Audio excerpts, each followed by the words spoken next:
Welcome back to another episode of Rock Boys Football. Jedd Fisch, the Washington Huskies, coming off a massive win against Michigan at home, heading on the road to play the Iowa Hawkeyes in a Big Ten matchup that I think we're all still trying to get used to a little bit. And I think what's so fascinating about this football game here is you go back 8 weeks and we were going to blindly talk about this kind of matchup for Washington. I think the biggest concern that a lot of Washington fans would have was, hey, can we go on the road here and hold up along the lines of scrimmage against one of these kind of generic physical Big Ten teams in the Iowa Hawkeyes? What have you seen from Washington over the last couple of weeks?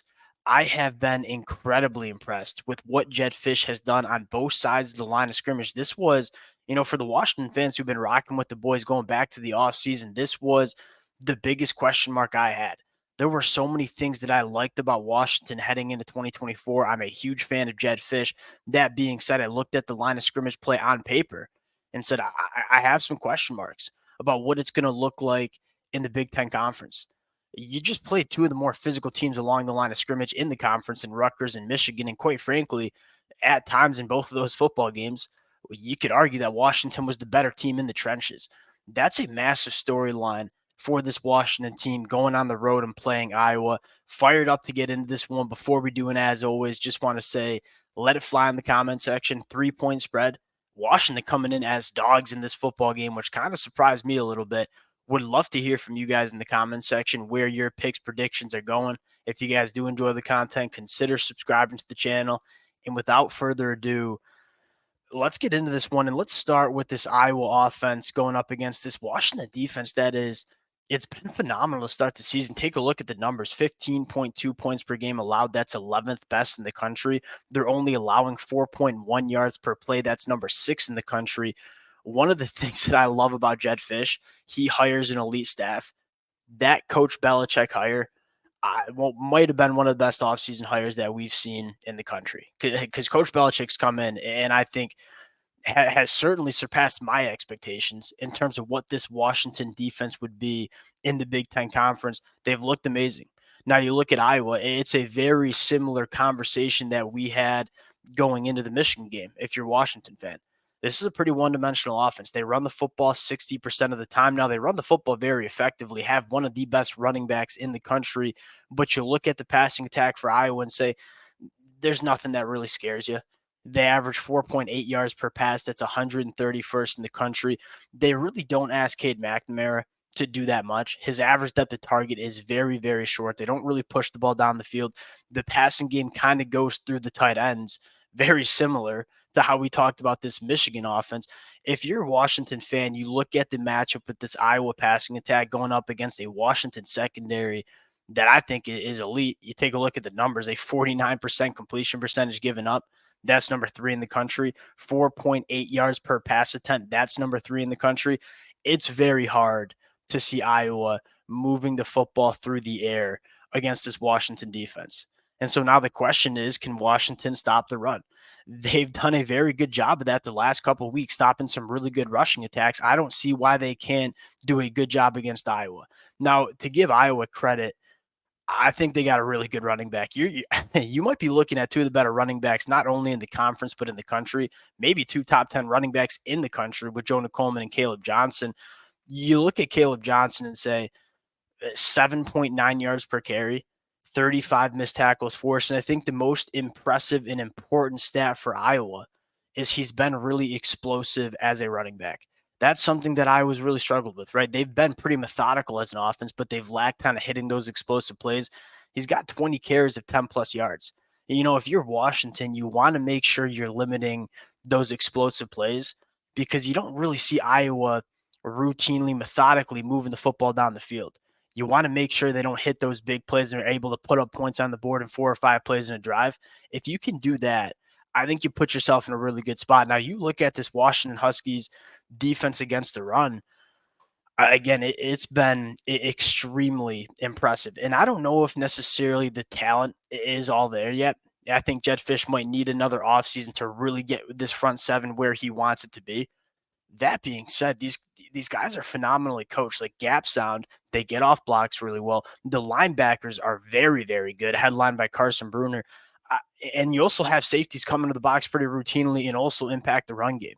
And so Washington kind of takes an all hands on deck approach to stopping the run.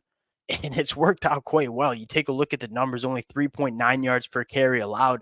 That's 44th in the country. This is a Washington defense that's very hard to move the football on. And because you're so good on the perimeter with your cornerbacks, you are able to get a little bit more creative in terms of the bodies you want to allocate to the tackle box to stop the run. I think that's what Washington will do in this football game too, because I don't see any Iowa wide receiver that is scaring me against these Washington defensive backs.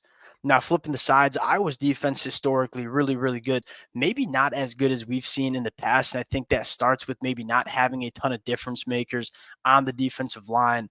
This Washington offense, and we kind of talked about this heading into the game against Michigan, it's been really good.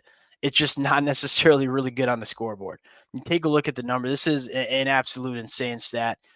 23.6 points per game scored. That's 81st in the country.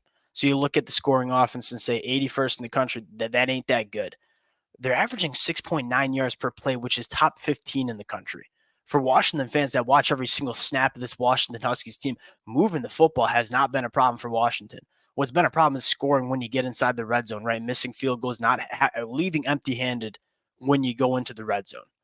And so for Washington, if you can continue to clean that up, which in fairness they did after that first half against Michigan, that's when this offense is at its best. Like if you can just clean up when you get inside the red area, when you're scoring touchdowns and you're making your field goals, this team is going to be much better. And we kind of said heading into Michigan, they very well could have been an undefeated team heading to that Michigan game.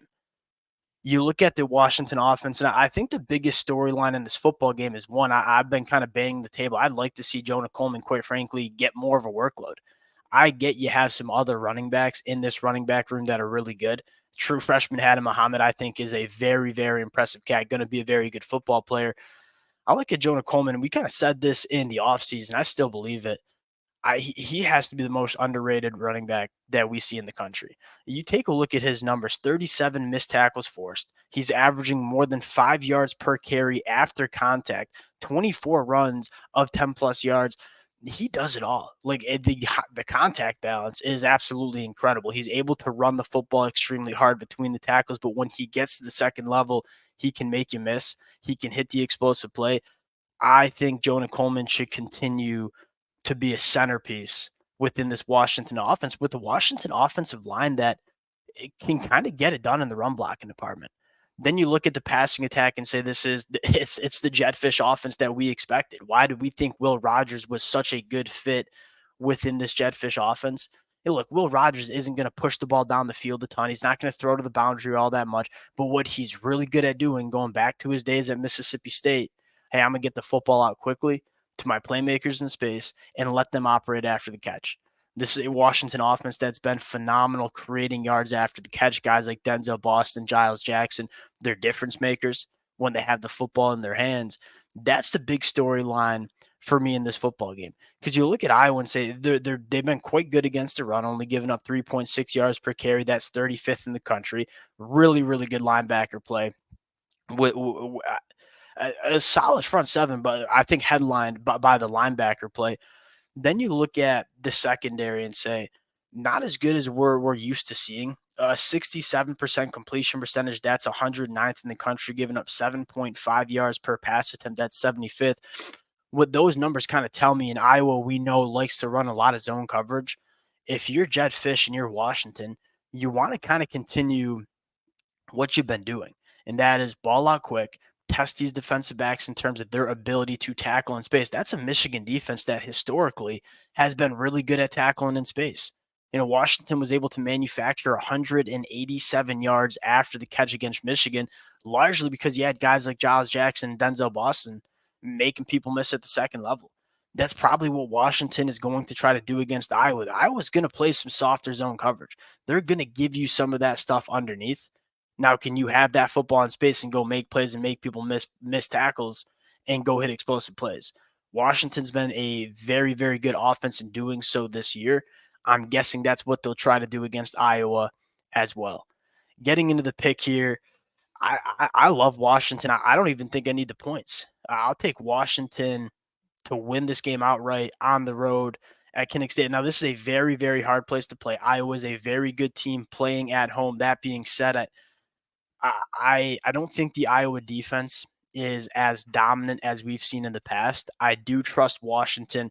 If you can finish your drives in the red zone, Washington will score some points in this football game. But then I look at this Iowa offense and say, I don't trust them to score very many points against this Washington defense. I think Washington is going to be able to put a lot of bodies in the tackle box, try to take away this Iowa rushing attack, and I just don't see these Iowa wide receivers really winning on the outside in kind of one-on-one situations. I think these Washington defensive backs are too good. Now, if you're Washington, you want to make sure you're taking away the tight end, taking away the middle of the field. If you can do that, you have guys like Cameron Broussard, who I think fit so well in terms of covering tight ends, big, longer bodies that can deal with the physicality of Big Ten tight ends. I really like Washington in this game. I think they're one of the most underrated football teams that we see in the country. Give me Washington to get it done against Iowa. We'll close it out there. Appreciate you guys rocking with it. If y'all do enjoy the content, consider subscribing to the channel. We'll talk to y'all later. Peace.